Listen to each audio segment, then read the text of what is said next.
Okay, everyone, welcome back. And we're on our second session of two today. And it's a pleasure for me to, as always, to have this man involved in whatever we're doing or working with.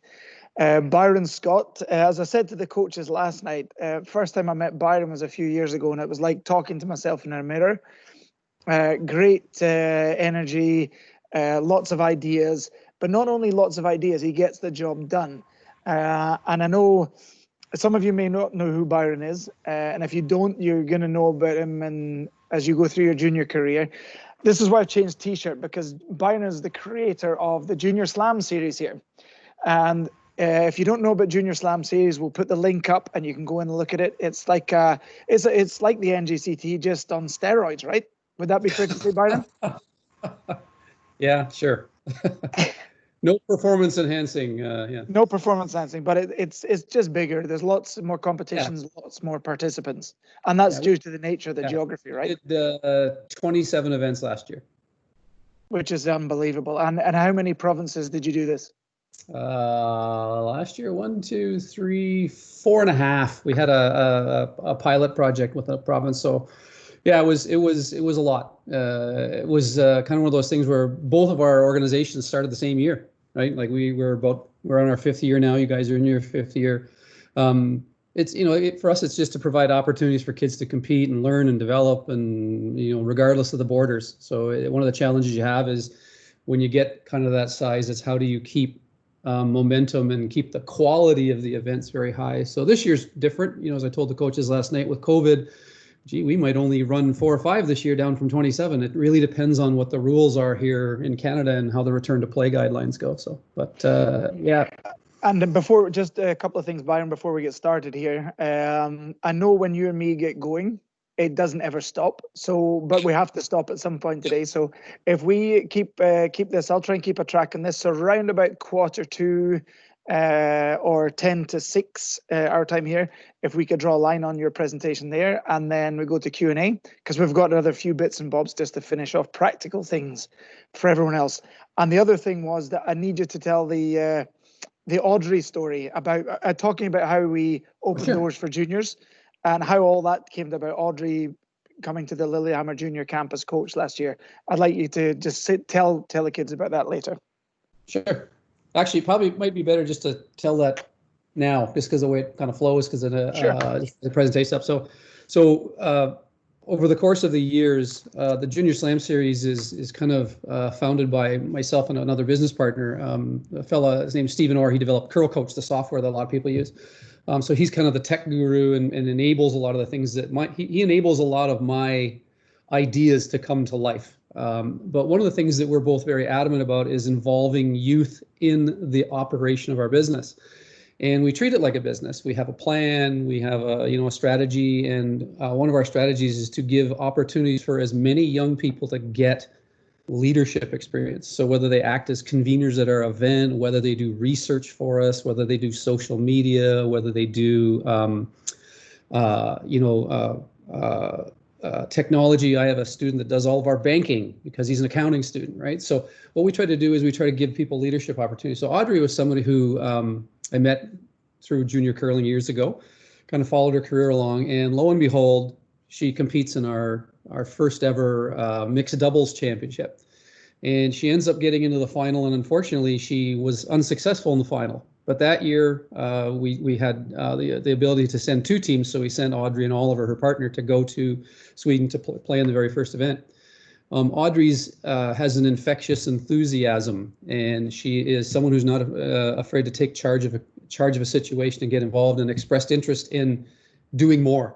So literally, when we were in Sweden, started talking to us. Hey, do you want to come work for us? This would be interested into you? And then you had the camp in Lillehammer, and Audrey's like, oh, pick me. I'd love to go and help out and teach. And Audrey is a fantastic sweeper, like an incredible sweeper. So you challenged her with kind of coming up with sweeping course and doing that stuff. And what we both found is, in that environment, in that element, she really shines. And it's kind of infectious, because I think with Audney and Matthias, they just had this magic bond where they were kind of this wonderful team to do a lot of stuff that means that you didn't have to do it or PETA didn't have to do it, right? So we have a program now at the Slam Series where what we had planned to do is we have a chaperone program. So the athletes that attend our next NJCT mixed doubles event will actually be chaperoned by juniors that have been there, right? And we're going to expand our footprint across Canada to enable Atlantic Canada and Western Canada, and hopefully next year we'll be able to go into the U.S. once the kind of COVID situation settles down, to enable kids to travel and be part of something bigger without getting too much of the politics of sport associations. And I think Per-Erik just put the link to the video on the chat there. I've already put this on Facebook and Instagram. If you want to go in and see who we're talking about, it's on the. Go and do it after, Byron. Don't do it while Byron's talking. Do it after. just to round that one off. I remember when you asked about, is it okay if Audrey comes? And I said that would be amazing. And we talked to her, and 10 minutes later you'd booked the flight. So just talking about getting things done. I think you and I pride ourselves very much on getting the job done. Yep. Absolutely. Okay, so let's get into it. And for me, you're an inspiration talking about. I'm always inspired when you talk about the emotional side of it, the feeling side. Statistics side's interesting. We talked about that yesterday. 1, 2, 3, even 4s and 0s. But today you're going to talk about the soft stuff. Yep. So take it away, Byron. All right, so I'm just going to share my screen here. Just got to make sure. It's not allowing me to share my screen. Yeah, hang on. No, it's something to do with Microsoft. I'm a Mac person, and Microsoft and Mac, they get along like fire and gasoline. Should I share it then, Byron? Or it'd be best if you share, because it'll take me a while to go through the stuff. So if you can just share what I sent you, that'd be terrific. Yeah, just a second. See, we're good on this. We're getting the job done. We figured a lot of things out. The first meeting we had, figure stuff out. It was good. So Byron, here we go. Done, meaning that we both need to leverage Per-Erik. So I want to preface that this is part of a bigger presentation that takes about an hour and a half. So I shrunk it down, and I promise that we'll go through some stuff. Now, Per-Erik, you're probably going to have to switch the slides, right? So a big chunk of reality in sport and life is you're always dealing with emotions, and emotions really range from pure joy to pure horror, and everything in between. And it happens to everybody in our sport. So whether you're a professional athlete like Mr. Muller here, who just missed a goal and can't believe he missed, didn't make it in, to the young ladies in the upper corner who just won their provincial championship representing the province of British Columbia, to this coach who takes his job a little too seriously and is arguing with a ref. Emotions can really dominate your life. And it's really how you manage them and how you work management of emotions into your life, your sport, your team, that really determine your success. So next slide. If you look at traditional EQ, it's called the emotional intelligence, and IQ is kind of your traditional IQ test. Intelligence tests have been around for a long time. Some of you take them in school. In I'll call it Western society, so much of Europe and North America, you get IQ tests in school. You can take them online. And as an educator, often they're used to predict your success in life. So a high IQ score means you're going to be really smart, you're going to get a great job, and it's really typical of those Western style schools of thought. But hang on, I'm having a hard time seeing the bottom of my own slide here. There we go. But IQ alone isn't a predictor of success often. There is a big component of IQ that you can't factor in an IQ test, and that's how you relate with others, how you deal with your emotions. And if you go to the next slide, emotional intelligence, you can think of it.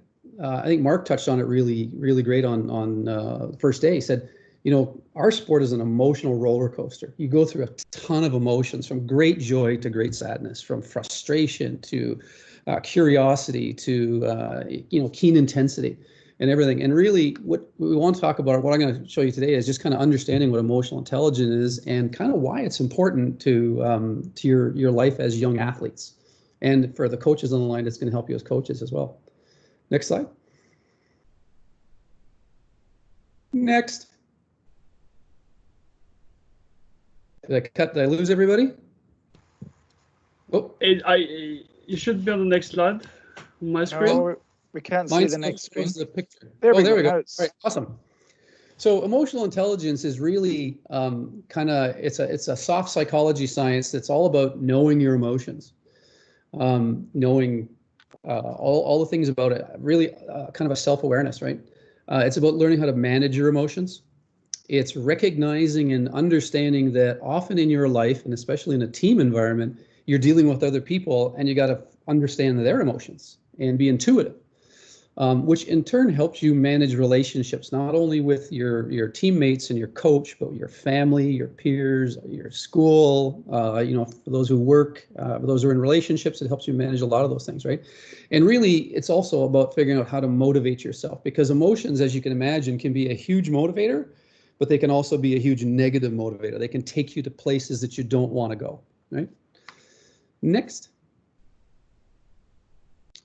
Emotional intelligence, it's kind of, examines four main categories with regards to your emotional management, right? Self-awareness, self-management, social awareness, and relationship management. If you go to the next slide, I'll start breaking these down. Next. So self-awareness is really taking an honest assessment of your own emotions, asking yourself tough questions, paying attention to how you are in any given situations. Have you ever asked yourself, how do I react under stress? When I'm in a stressful environment, do I turn inward? Do I become quiet? Do I become aggravated, right? How do you react in great joy? Are you someone who shows your emotions and gets really, really happy? Are you someone who's very, very calm and, yeah, I just won the world championship. That's great, right? How do you react in both extremes? Do you think always or never? So this is kind of like, do you see the glass half full or half empty? Do you look at opportunities to explore? Are you curious? If somebody opened a door, are you the type of person to stick your head in the room and see what's in there? Or are you just going to go close the door out of courtesy, right? Often self-awareness involves, acknowledging and understanding, are you influenced by the moods of others? If somebody's having a bad day, do you let that rub off on you? Do you let that affect you in any way? Or do you have the ability to just shut it down and tune it out, right?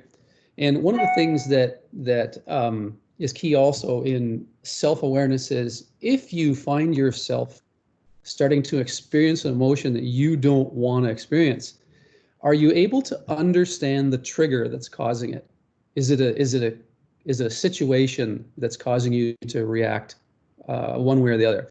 Is it something that you can practice to control? Is it something that you can harness? I talk about stress here. There's two types of stress. There's good stress that brings out the best in you. I can't wait to get on the ice. You look at everybody you've interviewed or that's been on this so far. They always talk about the fact that, I learned a ton from my world championship experience or being at my best in my province. It was the first time I got there and it left you with a hunger to come back.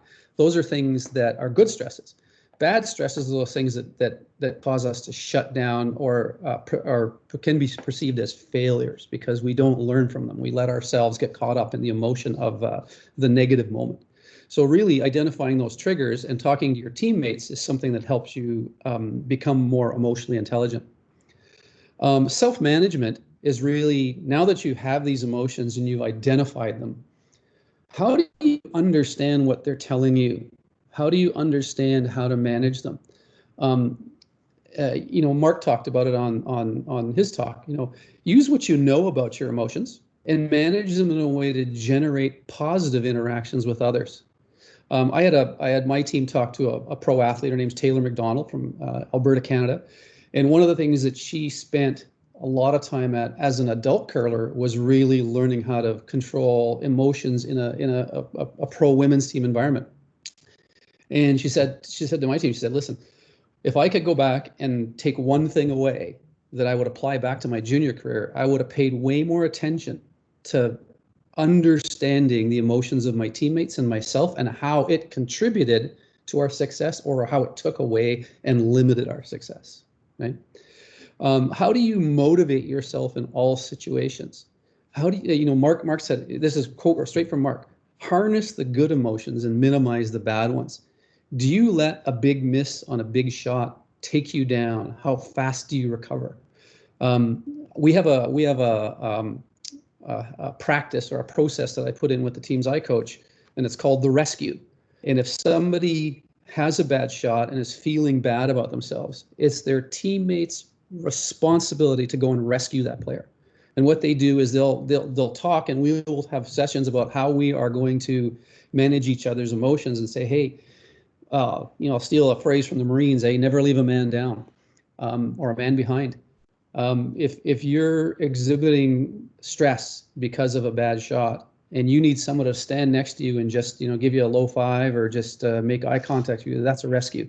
You don't want to let them spiral or have it cascade into more negative emotions so they miss the next shot and the next shot and the next shot.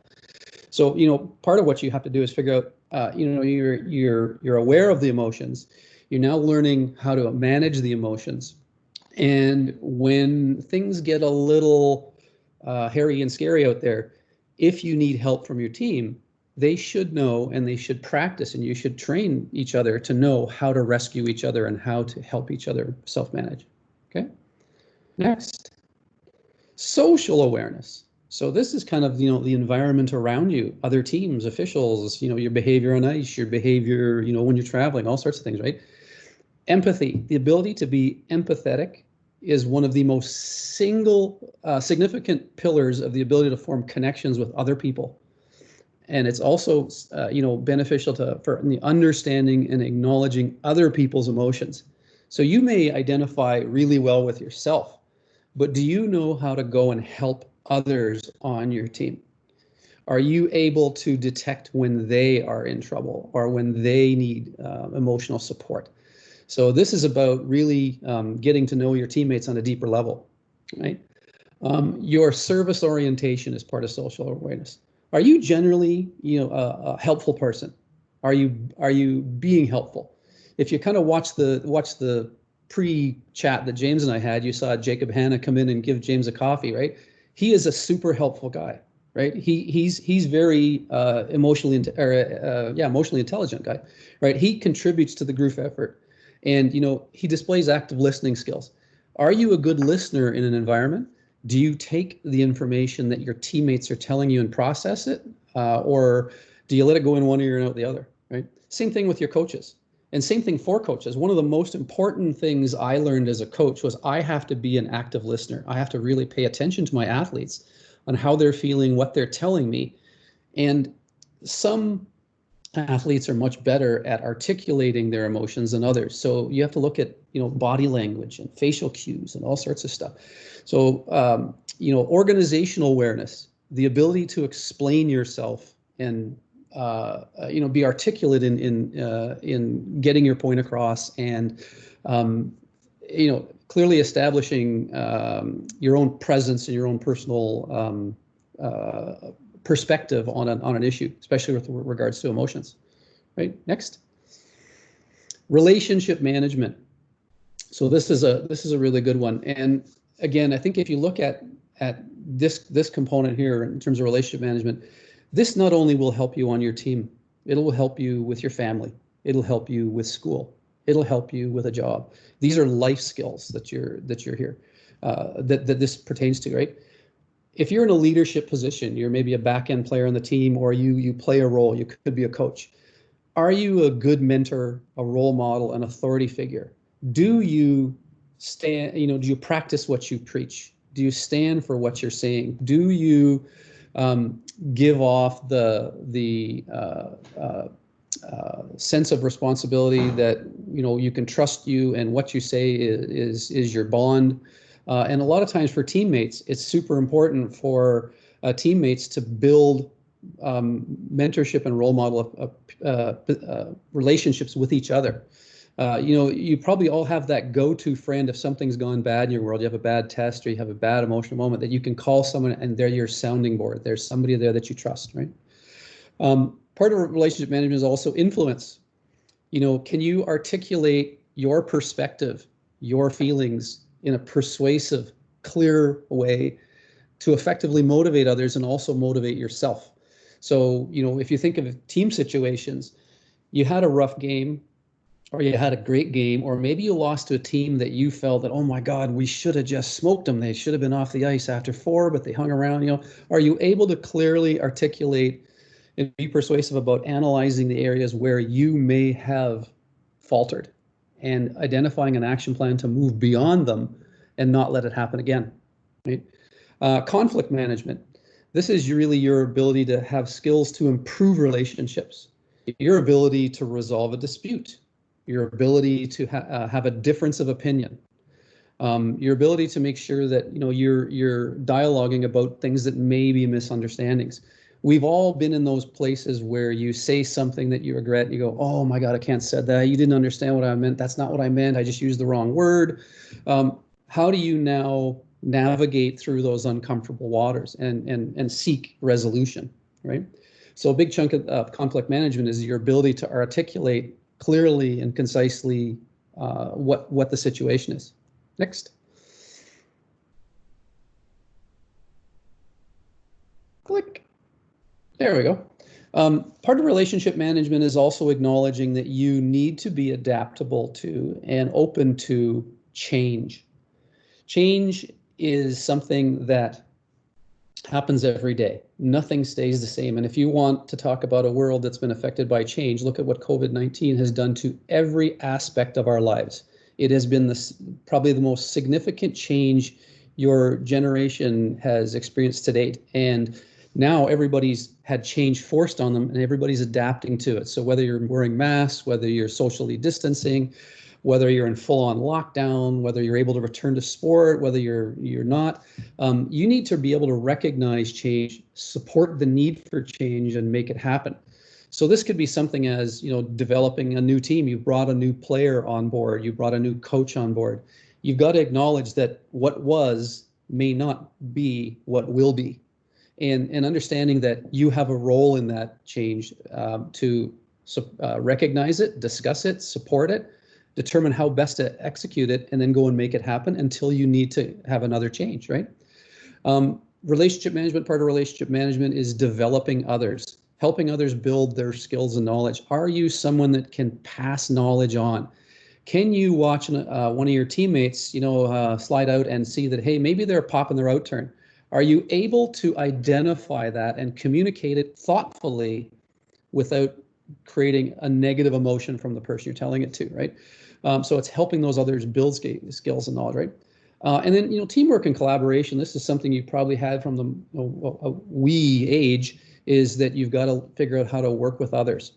There are naturally some people that are really, I'll call it socially awkward. They are introverted, they're shy, they tend to function better in small groups or by themselves versus the extroverts who are, you know, out there and in your face and natural leaders, and they have all these great social skills that allow them to excel in one area. It doesn't mean that you can't have all those different personality types play on a team or be involved in your environment. I had a conversation with a couple of athletes last year at the Lillehammer camp that were struggling kind of identifying how they would manage each other. We had one person who liked to talk a lot and the other person who didn't want to hear the talking, and often that led to conflict. And a lot of times they just had to acknowledge that I need to verbalize the things that are on my mind, and the other person needed to acknowledge that I can't let that bother me because he has that need to verbalize.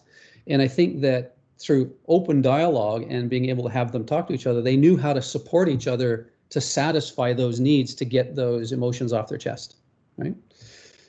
Next. So, you know, again, I'm trying to keep this short. I've got a whole other presentation on how to now go and implement this and how to have the tough conversations and how to, you know, practice behavior changes and all that kind of stuff. But that gets into a down in the weeds for today. But I wanted to kind of leave you with some thoughts here. You know, takeaways for young curlers. Pay attention to your emotions. Learn and practice solutions. Have compassion for yourself. You know, understand that you get upset. Understand that you get excited. How do your actions and your emotions impact those around you? And how do those emotions from others impact you. Talk about it. Really get to know your team. Really get to know what makes them tick. Really get to know what they like and what they dislike. My teams did an exercise that I had them define the characteristics of a bad teammate. Tell me about a situation where you had a bad teammate and the things that really drove you crazy about it and why. And they wrote a bunch of things about it and they described the feelings and the emotions and the characteristics those people had. So if you're seeking to be successful, you probably can't have that bad teammate in your environment because you may spend a lot of time spending too much time on trying to correct that behavior versus moving forward as a team. Imagine if you had the flip side of that exercise is tell yourself about the best teammate. What are the qualities you want in a teammate? So when you start kind of comparing those two on a side-by-side piece of paper, you will start developing a profile of the ideal person that you want to go and have as a teammate. And I think a lot of the things that you'll look for is you'll look at people who are emotionally stable, that aren't that welcome change. Ross and Robin said it great. Treat others like you want to be treated, right? Don't be afraid to share your feelings. Tell people how you're feeling. Tell people what got you upset, right? Acknowledge the challenges you are facing because every one of us has struggled at one point in our lives or not with emotions. Be a human being. Let people know. I put down here 2 points from this. Permit yourself to be vulnerable. When you allow vulnerability to be part of your life, you are open to growing and you're open to learning. It's one of the essentials in a growth mindset where you're always looking to be better, looking to change, looking to get to the next level. You have to acknowledge that you are going to fail far more often than you're going to succeed. But it's how you learn from the failures, how you allow yourself to be vulnerable and let other people into your life and let yourself learn from those mistakes, that you'll get better. Be open and honest and engage with your teammates and coaches on a deeper level. Spend more time talking to each other, not just about curling, not just about, the aspects of the sport. Get to know them. What's their life like? Are they come from a happy situation, a sad situation? Are they experiencing challenges? Do they have health conditions? All sorts of things. These are the type of things that really help you get to understand the other person as a human being and will bring so much more reward to you by being able to be there in support and acknowledgement of your teammates, right? And the other thing that probably the one takeaway I wanted to give you is a kind of a little graphic that's on the next page. It's about learn and practice reflection. And if you go to the next slide, Eric, there's a thing called the reflection cycle. So let's say you are in a team situation and something has happened, an incident has happened. What you want to do is, probably dialogue about it and say, hey, in the fourth end, you flashed both your shots and you got into a mental funk and it took us 2 ends to recover from that, took you the whole game to recover from it. And in fact, I don't even think you recovered from it. Select the incident to review, fully dialogue about how did it make you feel? How did you feel in the moment? When you missed the 2 shots, did your teammates abandon you? Did they come to your rescue?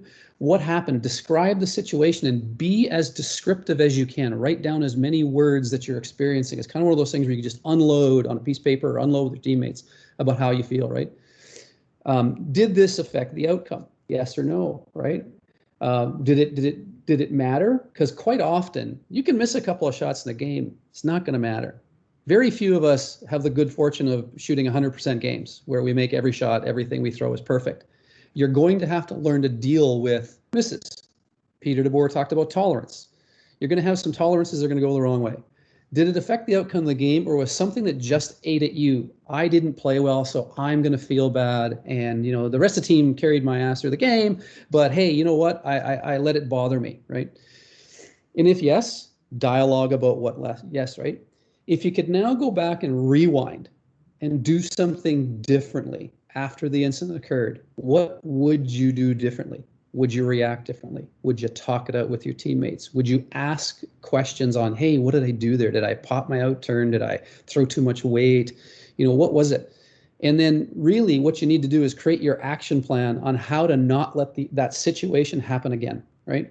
Because one of the things you're going to find in our sport is you're going to experience multiple times where something happens or an incident happens. What you want to try to do is minimize the same mistake from happening time and time again and not learning from it.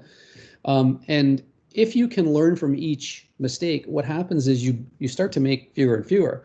But you also understand that you will start to manage all the emotions around being patient and understanding that making a mistake, having an emotional outburst,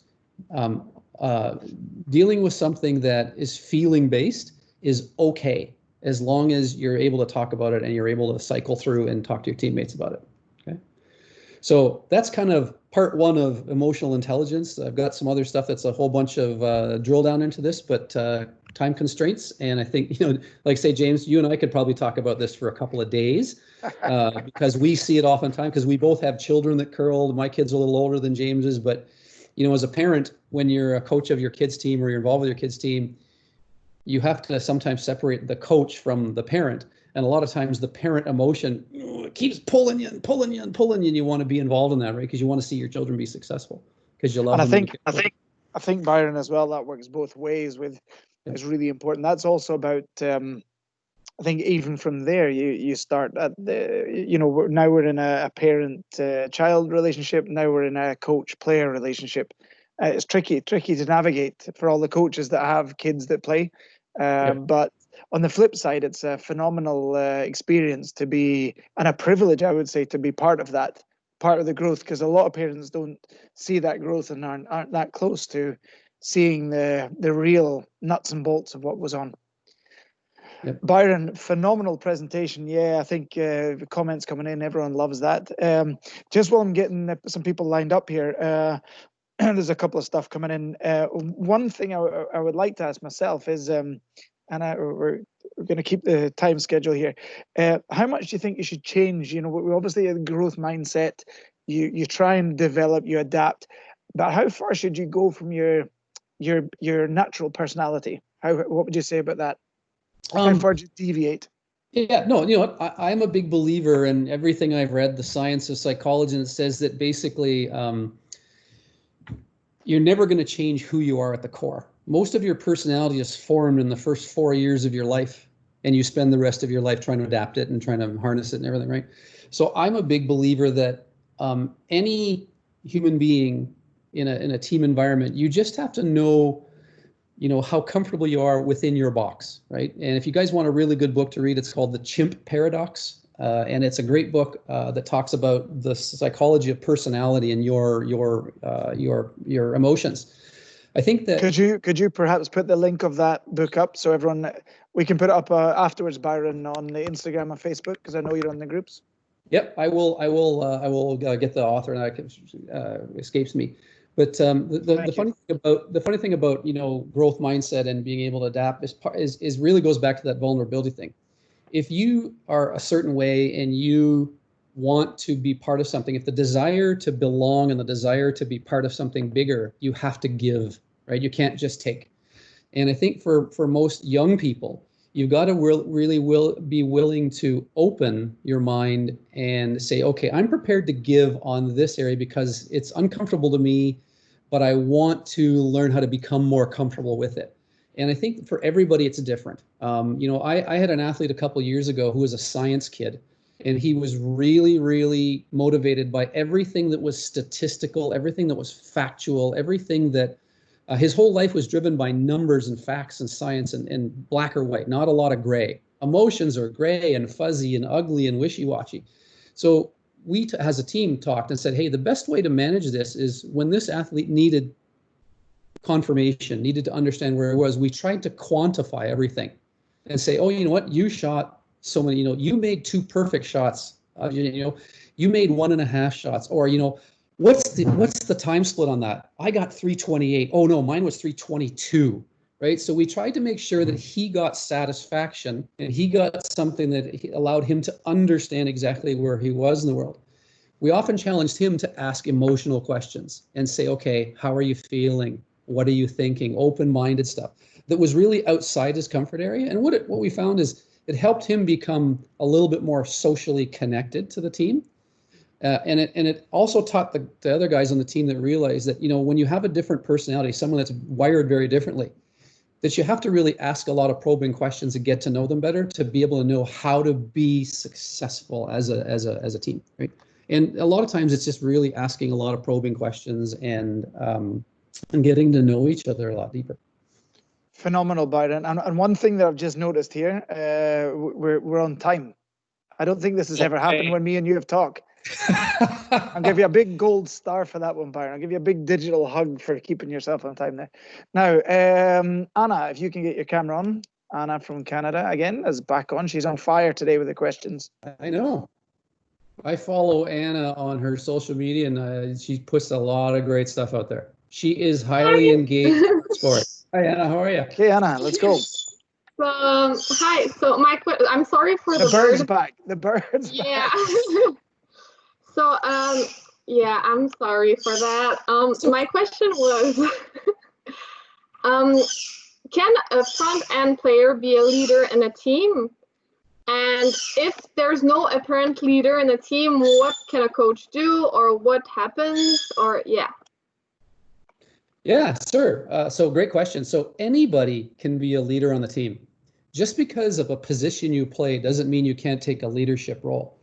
Some of the best athletes I've ever coached that have the widest leadership skills have been front-end players, believe it or not, because they understand the role. They're not seeking attention. They want to contribute, but it's not their name on the back of the team so-and-so on the scoreboard, right? So I think a lot of teams, and if I'm a coach, one of the things I'm looking for is that you need different leaders in different aspects of the team.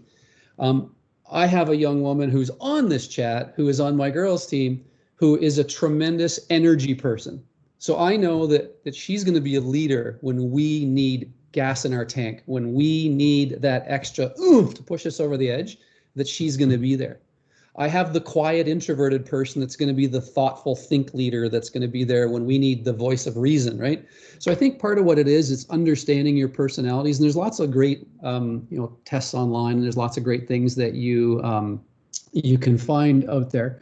I have a bunch of resources I'm happy to share that are just little questions for coaches that, hey, you want to know what your personality types are, your team? Ask these questions, and it'll help.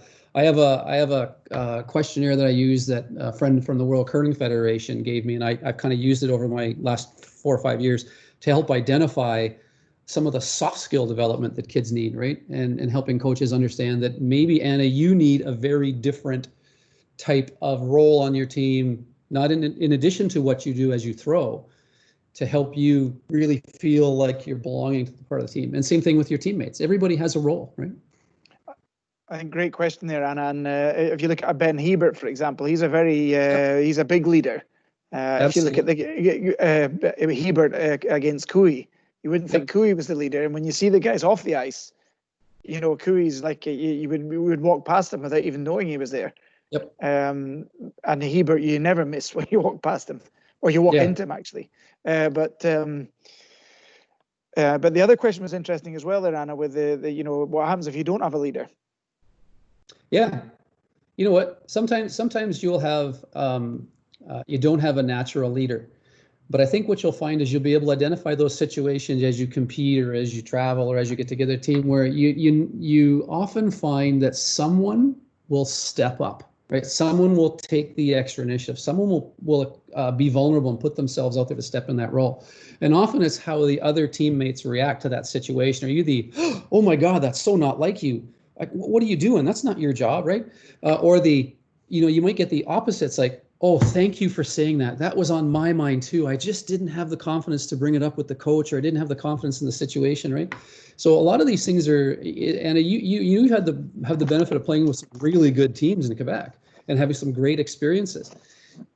As you grow and mature, you may find that, you're the one that's going to step into that role, or somebody else on the team, because you will grow as you mature. The challenge that most kids have between the ages of, 13 and 18, they're still growing up as teenagers, as human beings, and you got lots of things being thrown at you. So sport is just another piece of your life pie that you got to figure out. That's great. Super. Thanks for your question, Anna. Great answer, Byron. Thank you. Bye, Anna. Go and feed your bird now.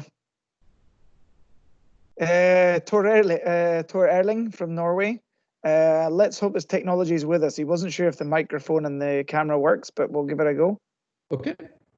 Let's see if it works. Can you hear me? I can. Yeah. So my question was, how do you make a person who are quite negative to change opinion?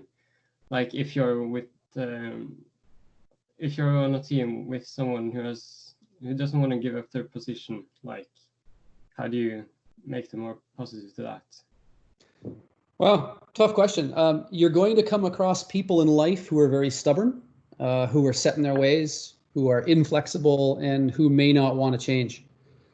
Part of what the dialogue you have to have is saying, okay, if we've tried different techniques to try to get someone to be more open or change their behavior or morph into what you need them, develop into what you need them on the team, you may come to a hurdle that basically says, you know what, we've tried, we just can't seem to get past this point. And then you got a different team discussion to have on saying, hey, whether you want to have that person on your team or not.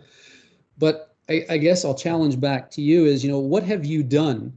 And have you tried different approaches involved with coaches or parents, depending on your age, to try to have the dialogue with that person? Because I think sometimes you can have really stubborn people that they've always got away with it in life and nobody's ever kind of held them accountable. And I always like to throw the accountability word out there, saying that if you've agreed to do something as a team and you have an accountability and you broke the accountability, you've let down the team. Not only have you let down yourself, but you let down the team. What are you prepared to do to step up and own the accountability, right? Because I think, you know, everybody's had the time in their life when they had a team and, you know, you've had success despite lots of personality problems or lots of emotion problems. But I think what you got to find is, you know, Robin and Ross talked about it. They said, you know, Ross had kind of a straight line in his career. Robin peaked and then had a rough time and then peaked. If Robin goes back and asks himself about what caused the low point, it could have been team dynamics. It could have been, you know, inability to open mind to different aspects, right? There's a fine line between cockiness and confidence in our sport and in life that you've got to figure out where you cross. And I think that, you know, my advice to you would be have open dialogue with that person and really get to know them and find out are they able to adapt? Are they able to change? Do they have the ability with your help and the other teammates to move forward? Or are you at an impasse where you just need to make a decision and say bye-bye, right? Because there's no right answer. I think what you got to do is you got to try a bunch of different avenues of coming at it. And a lot of times for young people, it's involving somebody who might have a little bit more maturity, a parent or a coach, to help the dialogue, because some kids are really uncomfortable starting it themselves. They probably need someone to help facilitate them through it. And I think just to add to that, Byron, as well, that I work as a teacher, and a lot of the times, you know, when it's tough and we meet this kind of personality, Tor Erling, that you're talking about, sometimes it's really tough. It's really tough to you know, to try and you think you're never getting through, but we always think, okay, well, the penny's going to drop eventually, and if it doesn't, well, you know, we've done everything we can.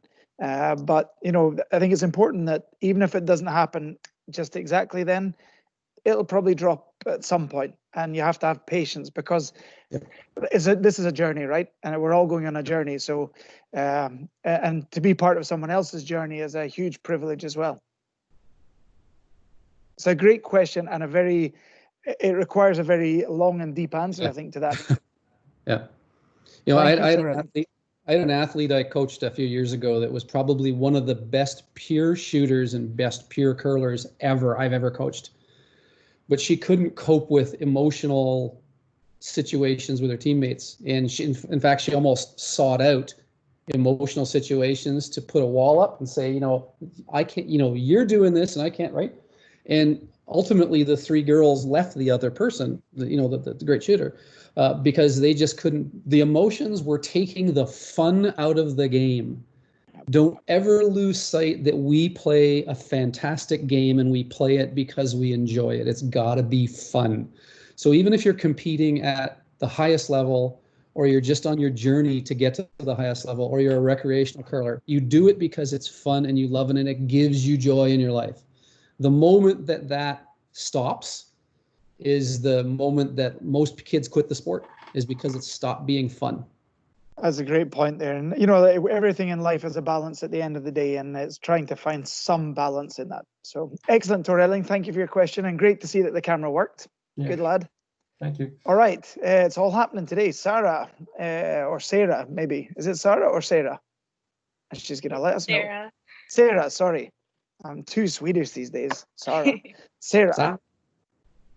Well, Byron, I said I would heckle you yesterday, but I'm not going to do that for you today. Okay, so full disclosure, Sarah's on my team. We're on the same team, just so everybody knows the context. Yes.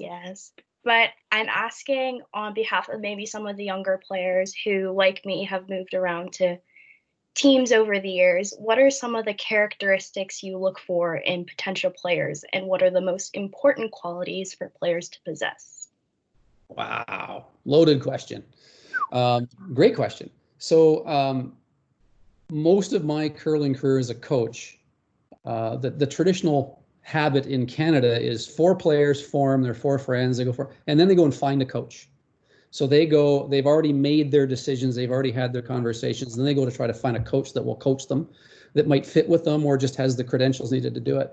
I'm of the mindset that if you're networking as an athlete, look for athletes who have similar drive, that they have a similar commitment level, that they understand that, you know, they're patient, and that they're going to probably go through a few iterations of teammates to find that magic that happens when you get 4 people that are similar minded and driving in the same direction.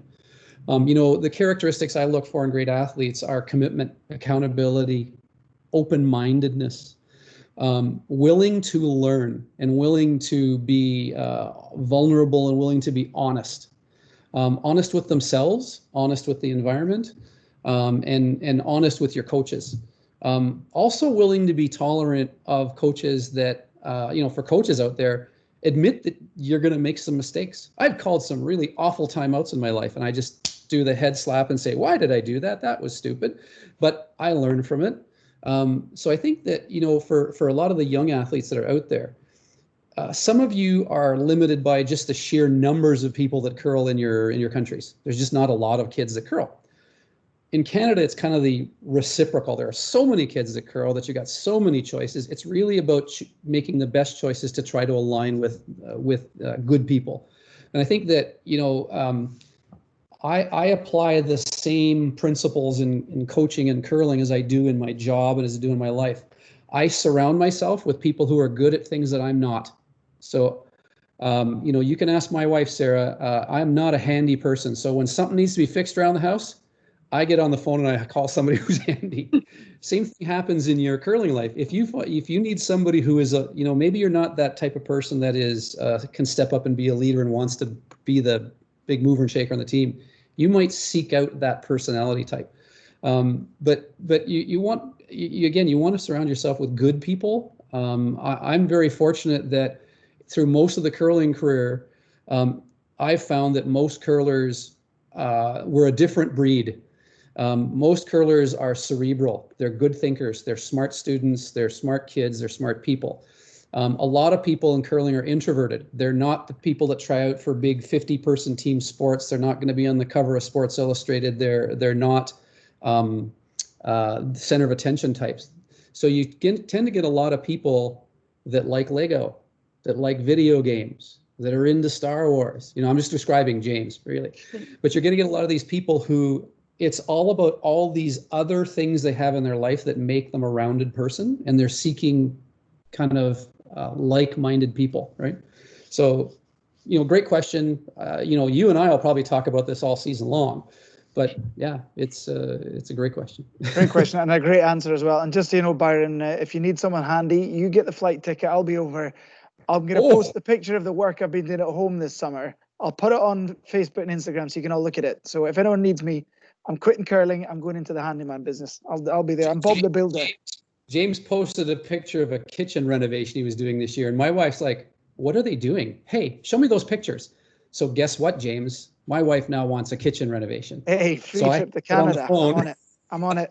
I think maybe you should bring the family over. The kids playing a couple of events, and you do my kitchen. Perfect. I'm happy with that. Bob the Builder. James the Joiner. Thanks, Sarah. You're welcome, Byron. Thanks, Sarah. Excellent. Great question. JamesTheJoiner.com. Yeah. Right, last question, and then we need to go into a few bits and bobs. We might run over in 5 minutes in time. I hope that's okay for everyone. This one is from Colin in the States again. He's got no camera, no mic. So just a quick answer to this one, Byron. What would you recommend on how to vent the right way and not bring your team down when you miss the shot that you thought you could have made? So classic, you should make a shot. You miss a big shot, it's a turning point. What would you recommend to vent? Quick answer on this one. So quick answer, you need, I'll call it the release. You need to find a way to deal with the release, right? We know that in most of the rules of the sport, you can't F-bomb, you can't broom bang, you can't, snap your broom over your knees. You've got to find a way to release. A lot of techniques I've learned, there's, simple things. You can put an elastic band around your wrist, and when you need that release, you just pull it and snap it, because that pain sends a little thing to your brain saying, hey, that hurts. It takes your mind off what your experience.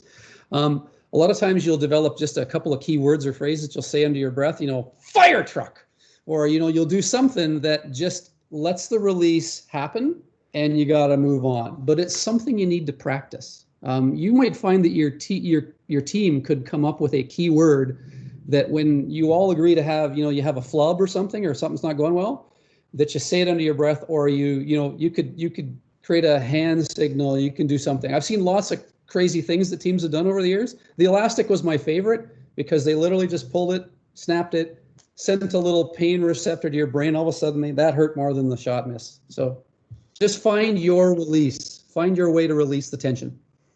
A great answer. I think when we're playing the club championship here next season, I'm going to get an elastic bound around my head. Just go straight into the brain. Yep. Excellent. Now, excellent answer to that one, Byron. Some good tips there, some good practical tips. And there's me dropping all my notes. Byron, we need to start rounding off now because we've got a few more bits and bobs. Again, we could sit here for hours, just like all the talkers. The one thing I've noticed this week already on reflection is how quickly this goes and how much there is to cover. And we're just getting on the tip of the iceberg on all of these topics. But hugely appreciate it again, Byron. You were at the camp last year in Lillehammer physically. You were over at the junior mixed double championship. We've had so many fantastic conversations already, and I know we're going to have more in the future. We're working on some very exciting stuff. Without saying too much, we're looking at ways of increasing the chances for all you guys out there to be able to make it, regardless if you're from Sweden or if you're from or the Nordic countries or from Canada. We're looking at ways of opening doors for you guys. Absolutely. And I think you would be with me on this, Byron, by saying if you have ideas for us, let us know, because we might be the guys that can get it done. Yep. So absolutely. On behalf of everyone, Byron, a huge thank you. Great response coming in already. Amazing insight and unbelievable motivation for everyone. Awesome. Pleasure. So thank you very much. And been a great day again with Ross and Robin. Given their side of things, it's just been phenomenal. Another great day. My God. Sure. Is that 2 hours already? It's too quick. Thanks a lot, Byron. You're welcome, guys. It's my pleasure. All right, so we need to get quickly into these other things. We're probably going to run over maybe 5 minutes or so, I guess, 10 minutes max. So hope that's okay for everyone. Byron, I know you're going to be hanging around, so that's great. So please, Byron's with us all week. So great stuff. Super. Physical training session. Let's get into that for everyone for tomorrow. Firstly, I hope the intervals went well today. Interval training for everyone. I hope the breathing went well.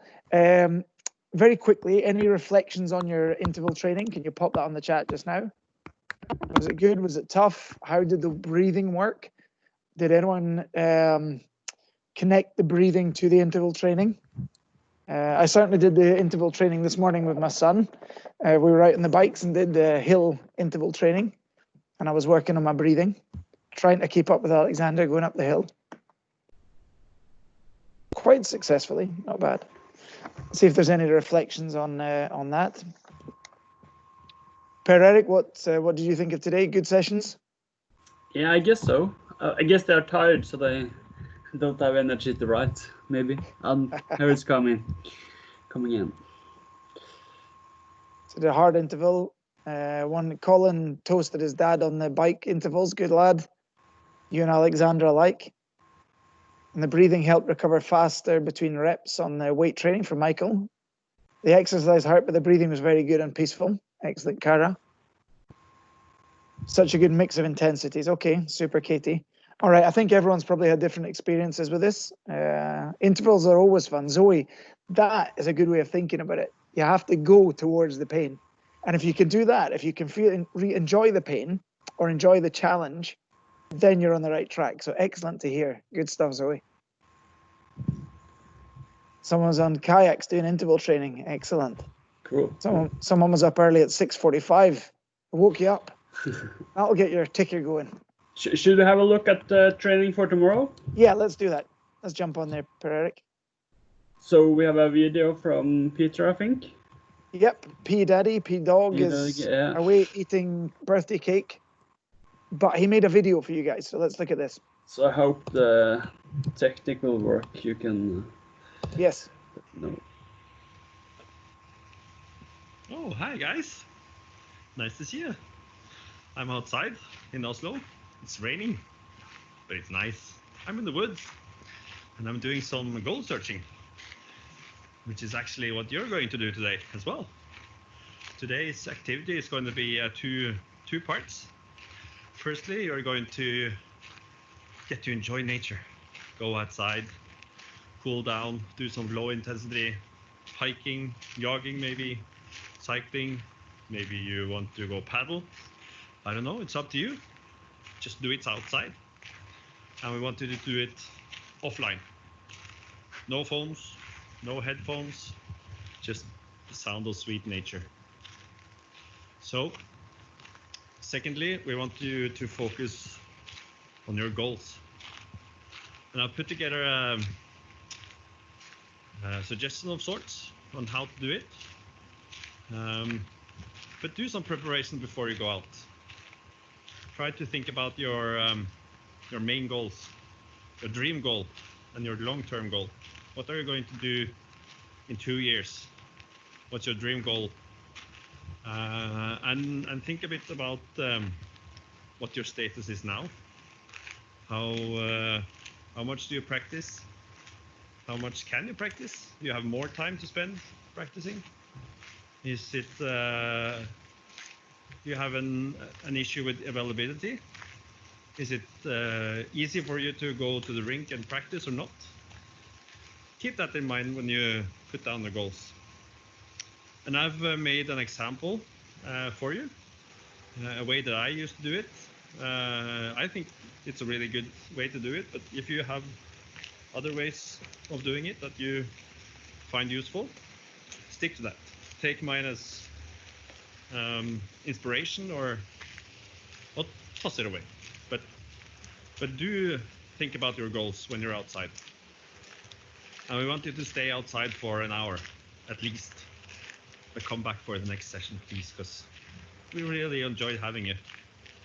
If you have any questions, feel free to ask, either by mail or on the Facebook page, or ask James. He has a lot of good answers, turns out. And yeah, that's all, folks. I'll go back now and celebrate my wife, Cake Dog's birthday. So, bye-bye. Excellent. P-Dog in the forest. So just a quick summary. We're not going to put, I don't think we need to put the stuff on the screen. I guess by now everyone kind of understands where we're going. So at least 1 hour of physical activity with no telephone, no digital. Run digital camp, but no digital tomorrow. Walk, run, whatever you want to do, just but at low intensity. and look at your goal setting, because on Friday, on the last day, we'll have Kerry Einerson and Kerry Flett Einerson and Val Sweeting on talking about goal setting.